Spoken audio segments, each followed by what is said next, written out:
Look at this map of the 15th century Silk Road. Europe relied on this exact route to import tea, silk, and spices. But in 1453, the Ottoman Empire captured Constantinople, dropping a toll gate right on the western edge. Taxes on traded goods spiked. Desperate to bypass these markups, an ambitious sailor named Christopher Columbus pitched Spain a risky workaround: sail west across the Atlantic to reach the east. Spain funded the voyage, and in 1492, Columbus stumbled onto the Americas.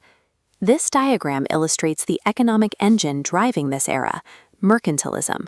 The core idea is that global wealth is a finite pie. To make your nation richer, you have to actively take wealth from your rivals and shrink their piece. A simple search for cheaper spices instantly warped into a vicious global race. European powers began scrambling to claim exclusive territories to generate resources and lock out competitors. To prevent a massive war over these newly discovered lands, Pope Alexander VI stepped in. In 1494, he drew a literal line down the middle of the Atlantic Ocean. Under the Treaty of Tordesillas, everything west of this demarcation line went to Spain and east to Portugal, holding a monopoly over the Americas. But Britain and France ignored the Pope, sending ships to vast, uncharted spaces north to grab whatever they could. Drawing arbitrary borders on a map is the easy part. Actually extracting wealth from these new territories would require a horrifying human toll. This chart shows the devastating impact of European arrival. Over 150 years, the indigenous population of the Americas plummeted from an estimated 50 million people to just 8 million. They were decimated by foreign diseases like smallpox and measles. For the European extraction machine, this mass die-off created an immediate logistical problem. They simply didn't have enough bodies to mine the silver or clear the forests. To solve their labor shortage, colonizers pivoted to West Africa, violently importing enslaved humans for backbreaking work. In the Caribbean and Brazil, this was a highly organized industrial operation. Humans were treated as disposable mechanical inputs to refine sugar for European markets. Every major European empire relied on this baseline of human suffering. To actually extract the wealth, they deployed 3 wildly different business models. Spain used the extraction model. Their strategy was straightforward: find civilizations that already had wealth and use overwhelming military force to take it.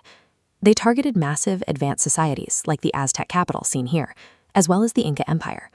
Spain overpowered them, seizing vast reserves of silver and gold and shipping it directly back to Europe. France faced a completely different reality. They laid claim to the northern regions of North America, freezing, heavily forested terrain where traditional agriculture and simple conquest were impossible.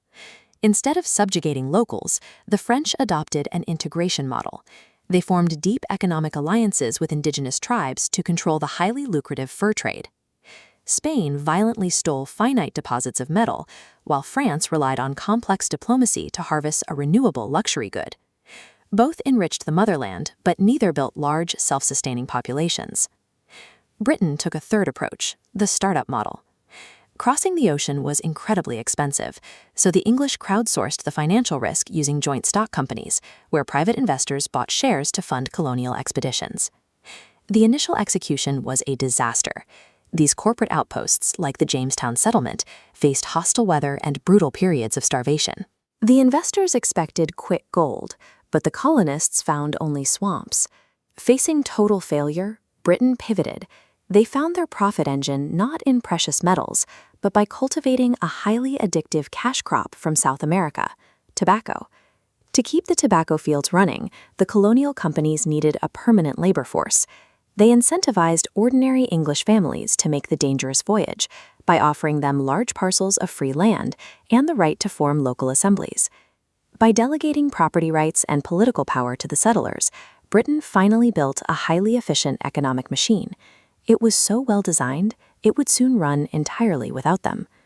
This comparison reveals the unintended consequence of the startup model. By the 1750s, the average white American colonist owned far more land and was paying a fraction of the taxes compared to an average citizen living back in England. Then, the system cracked. The 7 Years' War, a massive global conflict, cemented British dominance over North America. Winning that war left the British Empire drowning in an astronomical amount of debt. Looking to balance the books, King George III decided the prosperous American colonies needed to pay their fair share. Parliament imposed a series of direct taxes, like the Stamp Act and the Tea Act, to claw back the money.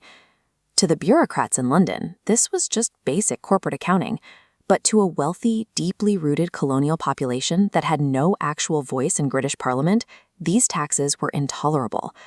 Economic boycotts and dumped tea rapidly escalated. By April 1775, colonial militias and British troops were exchanging musket fire in the woods of Massachusetts, plunging the colonies into open armed conflict. Decades of self-governance had created a distinct American identity. Realizing peaceful negotiation had failed, the colonists decided to sever their ties to the mother country completely.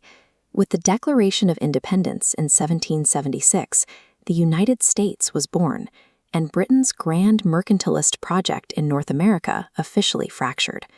By designing a corporate machine to extract wealth from across an ocean, European empires inadvertently nurtured the exact self-sustaining societies that would violently dismantle their rule.